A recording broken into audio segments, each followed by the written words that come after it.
M प्रेम प्रेम प्रेम प्रेम pros का नाम निस्तब्धपुर है। नाम में ही एक अजीब सन्नाटे का संकेत है। चारों ओर घना जंगल, बीच में यह छोटा सा गांव है। लोगों के जीवन में अंधेरा रात की तरह घना है। इस गांव की सबसे बड़ी चीज राय चौधरी का शिलादह है।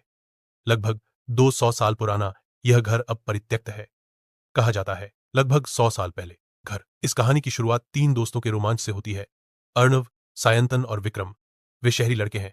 भूतिया कहानियों में उनका अटूट विश्वास है, लेकिन वे बिल्कुल भी डरते नहीं हैं। निस्तब्धपुर के परित्यक्त शिलादह के बारे में विभिन्न अफवाहें सुनकर उनकी जिज्ञासा और भी बढ़ गई।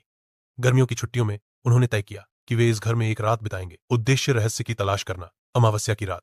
आकाश में चांद नहीं है, बस असंख्य तारे टिमटिमा रहे हैं। जंगल से झिंगुरों की एकरस आवाज आ रही है। 3 दोस्त टॉर्च, कुछ खाना, पानी की बोतल और एक पुराना कैमरा लेकर शिलादह के सामने खड़े हुए। विशाल घर एक अंधेरे राक्षस की तरह खड़ा है। चारों ओर खरपतवार और लताएं हैं। मुख्य द्वार पर बड़ा एक ताला लटका हुआ है, उस पर 100 साल की जंग लगी है। अर्णव ने कहा, इतने ताले, अंदर कैसे जाएंगे? विक्रम, जो हमेशा थोड़ा ज्यादा साहसी था, घर के पीछे की तरफ गया और देखा कि एक पुरानी खिड़की ढीली है।